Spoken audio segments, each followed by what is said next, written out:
నమస్తే రమ్మగారు. నమస్తే చెయ్యి. ఏదైనా మంచి కథ చెప్పండండి. అమాయకుల కథ చెప్దామా? హ్మ్. ఒక ఊళ్ళో పల్లెటూరు. మున్సబు గారు భలే గట్టివాడట. హ్మ్. చాలా గట్టివాడు. మంచి కోపిష్టివాడు. అయితే సరే ఇక అలాంటి వాళ్ళు ఉన్నప్పుడు గ్రామాధికారులుగా ఉన్నప్పుడు కొంచెం జనాలు భయపడతారు కదా! అయితే ఆ ఊళ్ళో మామూలు కుల వృత్తుల వాళ్ళు వీడు కమ్మరి వాళ్ళు, మేదరి వాళ్ళు, కుమ్మర్లు ఒక్కొక్క కుటుంబం ఉంది. మామూలుగా ప్రతి ఊళ్ళల్లోనూ అలాంటి వాళ్ళు ఉంటారు. ఈ కమ్మర్లు, కుమ్మర్లు, మేదర్లు వీళ్ళంతా ఎందుకు పనికొస్తారు గ్రామానికి? గ్రామంలో అందరికీ కావాల్సిన తడికలు, చేటలు, బుట్టలు, హ్మ్. గంపలు ఇవన్నీ అల్లి పెట్టటము, అల్లటము. తర్వాత ఎవరైనా వెళ్ళిపోతే పాడెగట్టటము. దానికి మేదరవాళ్ళు మేదరవాళ్ళు వాసాలు అవి కొట్టుకొచ్చి కట్టలు కట్టటము అవన్నీ వాళ్ళు చేస్తారు. కుమ్మరి వాళ్ళు ఏం చేస్తారు? కుండలు చేస్తారు. వీళ్ళకి కావాల్సిన పాత్రలు ఇప్పుడంటే స్టీలులు ఇత్తళ్ళు వచ్చినాయి. అప్పుడే ఉన్నాయి. అన్నానికోటి, కూరకోటి, చారుకోటి, అన్ని మట్టి మజ్జిగకి, పాత్రలే కదా? పాలకి, మంచినీళ్ళకి కడవలు ఎన్ని కావాలి, అవునవును. ఇటుకలు, ఆ పనులు కూడా ఉంటాయి కదా. కుమ్మరి వాళ్ళు ఒక కుమ్మరి కుటుంబం. అక్కడి నుంచి కమ్మరి వాళ్ళు వీళ్ళు ఏం చేస్తారు? ఇనప సామాన్లు చేస్తారు. చాకులు, కత్తులు, కటార్లు, నాగళ్ళు, కక్కు కొట్టటాలు, పిడిపోతే కొత్త పిడి వేసి పెట్టటాలు, ఇలాంటి పనులన్నీ కమ్మర్లు. బళ్ళకి ఇరుసు కట్టటము, బళ్ళకి ఇరుసులు కావాలి కదా, అదే అవునవును. పట్టి చక్రాన్ని. వేస్తారు హ్మ్. చక్రాలకి. ఆ పనులన్నిటికీ బండి చక్రాలు కొట్టి పెట్టడం వాటన్నిటికీ వీళ్ళు. అయితే నడుస్తోంది. ఒకనాడు ఏమైందట, ఈ కమ్మరి పని చేసే మేదర పని చేసే బుచ్చయ్య ఊరెళ్ళేసరికల్లా ఆ రోజు వాళ్ళు మధ్యాహ్నం ఎప్పుడో బయలుదేరి వెళ్ళాడు. రాత్రికి రాల, మర్నాడు కూడా లేదు. తెల్లవారేసరికల్లా ఆ ఊళ్ళో ఒక పెద్ద మోతుబరి గారి తల్లి చచ్చిపోయింది, ముసలావిడ. అయ్యో!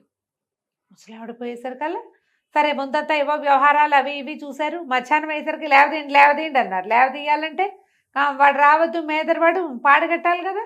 అక్కడి నుంచి శవయాత్రకు కావలసినటువంటి సాధనానికి మనిషి లేడు. చిందులు దొక్కాడు మున్సబు గారు. హాత్తేరి ఇంత పని చేస్తాడా, ఇట్టా ఊరెళ్ళిపోతాడా, ఇప్పుడు ఎట్టా అంటే మధ్యాహ్నం నుంచి సాయంత్రం దాకా ప్రయత్నం చేసి పక్క ఊళ్ళో ఒక మేదర్ని ఎవరినో పట్టుకొచ్చి వాడితోటి కట్టించుకుని ఏదో చేశారు. కుమ్మరి వాళ్ళు ఊళ్ళోనే ఉన్నారు, కుండ కావాలి కదా, అవునవును. నిప్పు పట్టుకెళ్ళడానికి కావాలి. మళ్ళీ అక్కడేదో అవసరపడుతుంది, వ్యవహారాలు చాలా ఉన్నాయి.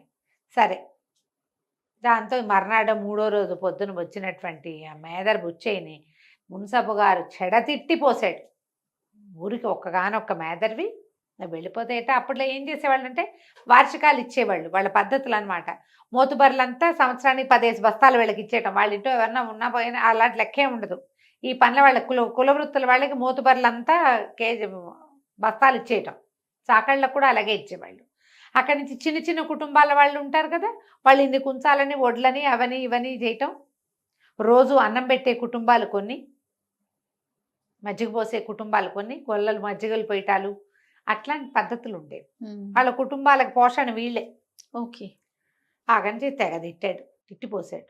ఈసారి కనుక నువ్వు ఇట్లా చెప్పా పెట్టకుండా ఊరెళ్ళిపోయావంటే చూసుకో, నీ వార్షికం కోసేస్తాం ఇంకా అని కేకలేశాడు. కొన్ని రోజులు గడిచిపోయాయి. కొన్నాళ్ళు అయిన తర్వాత ఒకరోజు మేదర్ బుచ్చయ్యకి, కుమ్మరి రంగడికి, వీళ్ళిద్దరికి పట్నం వెళ్ళే పని పడి.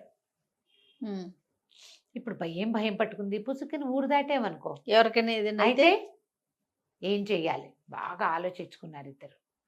ఎల్లుండి ఊరెళ్ళాలి. సరేలేరా ఓ పని చేద్దాము, ఊరెళ్ళే ముందు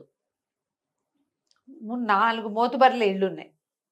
తలా ఒక ఇంటి ముందు ఒక 2 పాడలు సిద్ధం చేసి తలా 4 కుండలు, 2 కుండలు పెట్టేసేసామంటే మనం వచ్చేదాకా పని గడుపుకుంటారు, ఒకవేళ మనం లేకపోయినా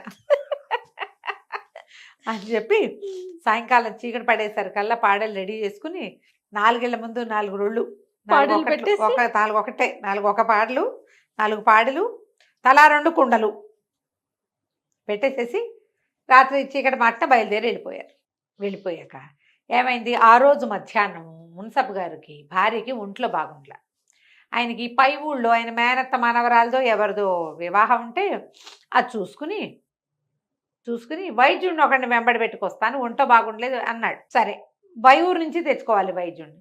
ఈయనేమో మధ్యాహ్నమే వెళ్ళిపోయాడు. ఆయనకి తెలియదు ఈ పాడల వ్యవహారం. ఆ, ఆయన ఏం చేశాడు, రాత్రికి బాగా చీకటి పడ్డాక వీళ్ళిద్దరు వెళ్ళిపోయినాక బండి వేసుకొచ్చాడు. ఆ రోజుల్లో ఏముంది, ఒంటెద్దు బళ్ళు లేదా ఒంటి గుర్రబళ్ళు ఉండేవి, జట్కాలు ఉండేవి. దీపం వెలుగులో రోడ్ల మీదకి వచ్చేసేవి. ఆయన వైద్యుడిని కూడా వెంబడి పెట్టుకొచ్చాడు. ఈయన మున్సబ గారు తన వాకిట్లో దిగంగానే వాకిట్లో పాడి కనపడింది. వెళ్ళిపోయాడు ఆయన. ఆవిడ అయిపోయింది. మధ్యాహ్నం ఒంటో బాగుండ్లా, వైద్యుని తెచ్చేసరికి పెళ్ళాం వెళ్ళిపోయింది. వాకిట్లో ఎవరు లేరు. వాళ్ళేమనుకున్నారు, ఆయన వస్తాడని వాకిట్లో పెద్దలంతరు వెలిగించి పెట్టారు. ఈయనకు ఆ చీకటి మాటన అక్కడ ఒక చాప చుట్ట ఉంటే అది ఇదేనని భావించి, అందుకే పెద్ద దీపం పెట్టారని, పాడు కూడా సిద్ధంగా ఉంది, 2 కుండలు సిద్ధంగా లబో అది పోసే, ఇంత పని చేసావే ఓసిని దుంపదేగా, వైద్యుని తెచ్చేదాకా ఆగలేకపోతేవేమే అని పెద్ద కేక పెట్టాడు. అని పెద్ద పెట్టేసేసరికల్లా పక్క వీళ్ళల్లో అరుగుల మీద పడుకున్న వాళ్ళు హడిలిపోయి లేచారు. ఏమిటి ఏమిటి ఏదో అయిపోయిందని. ఇంకేముంది, మున్సబ్ గారు వెళ్ళాం పోయిందని అందరూ లేచి వచ్చేసారు. అయ్యో రామ.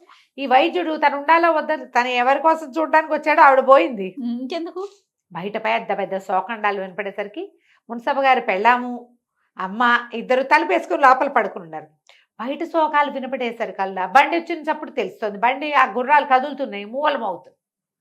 మధ్య మధ్యలో గిల్గిల్ అంటుంటే, అయ్య బాబోయ్ బండి వేసుకుని వెళ్ళాడు, ఏమైనా ముంచుకొచ్చిందో ఏమిటో, బండితో సహా తీసుకొచ్చేసినట్టున్నారు, ఓర్నామొగుడో అని ఆవిడ ఏడ్చుకుంటూ, అని నా కొడుకో పోయేవరో అని ఆవిడ తల్లి భార్య ఇద్దరు బయటకు వచ్చేసారు. లబో దిబో అని వాళ్ళే ఏడిపి వీళ్ళు ఏడిపి ఈవిడ పరిగెత్తుకుంటూ గుర్రబండి దాకా వెళ్ళి బండి నానుకుని ఏడుస్తున్న మొగుడిని కావిటేసుకుని, నా మొగుడో అని ఈవిడ, నా పెళ్ళామో అని ఆయన ఒకళ్ళొకళ్ళు కావలించుకున్నారు, పోయారని ఏడుస్తున్నారు. ఇంతలో ఒకళ్ళిద్దరికి అర్థమైంది, ఇదేమిటి ఏమిటి ఎవరి కోసం ఎవరు ఏడుస్తున్నారు. ఇద్దరు ఉన్నారు. ఎప్పుడైతే ఈ మున్సబ గారి పెళ్ళాం పోయింది అన్న వార్త బయటకు వచ్చిందో, మోతబార్లకి కబురు వెళ్ళిపోయింది. వాళ్ళు బయటకు వచ్చి తమ ఇంటి వాకిట్లో ఉన్న పాడల్ని కుండాలు చూసి వాళ్ళని కందిపోయారు. మన ఇంటి ముందు పెట్టున్నాయి ఏమిట్రా, మున్సబ గారి పెళ్ళాం పోతే మా ఇంటి ముందు పాడలు కుండలు ఏమిటో ఈ సంగతి కనుక్కుందామని ఆయన పోయాడో ఆవిడ పోయిందో ఢిల్లీలో అందరూ వచ్చేసారు. వచ్చేసేసరికి ఇంకేముంది, అసలు వాళ్ళిద్దరూ బతికే ఉన్నారు, పాడే కుండ మాత్రం అక్కడ ఉన్నాయి. అక్కడి నుంచి 1 గంటకు అందరూ స్థిమితపడ్డారు.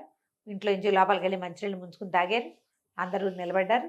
తీరా చూస్తే వెళ్ళిన వాళ్ళు కూడా కొంతమంది చెప్పారు, పని వాళ్ళు అందరు మోతబర్లు ఇళ్ళ వాకిళ్లలో అన్నం గారి వాకిట్లో కూడా ఉన్నాయి, పెద్దరెడ్డి గారి వాకిట్లో ఉన్నాయి అని చెప్పేశారు. కల్లా వీళ్ళు ఆశ్చర్యపోయారు. సరే అందరూ వాళ్ళని ఒకళ్ళు ఓదార్చుకుని పడుకున్నారు. తెల్లారలేదు. 3వ రోజు పొద్దున్నే మన వాళ్ళు వచ్చారు. ఏరా మీ దుంపలదేగా ఈ పాడలు కుండలు పెట్టారేమిట్రా అంటే, మేము ఊరెళ్ళాం బాబు, ఓవేళ అవసరమైతే ఎక్కడికి వెళ్తారు, మీరు పై ఊళ్ళకి వెళ్ళలేరు కదా, అందుకని జాగ్రత్తగా పాడకుండా ఎప్పుడు చేయాలి, అప్పుడు ప్రత్యేకమైన సందర్భంలో చేయాలి కదా. అక్కడి నుంచి తెగదిట్టి వాటిని ఎక్కడో చేట్లో బారేయించారనమాట. తర్వాత నుంచి ఇలా కాదు, ఇంకొక కుటుంబాన్ని తెచ్చుకుందామని ఇంకో కుటుంబాన్ని, వాళ్ళ పిల్లల్ని ఇచ్చిన అల్లుళ్ళని వాళ్ళని తెచ్చిపెట్టుకున్నారు కథ కంచికి మనం ఇంటికి. నమస్తే అండి. నమస్తే. సుమన్ టీవీలో మీ పర్సనల్ అండ్ బిజినెస్ ప్రమోషన్స్ కోసం కింది నెంబర్కి కాంటాక్ట్ చేయండి.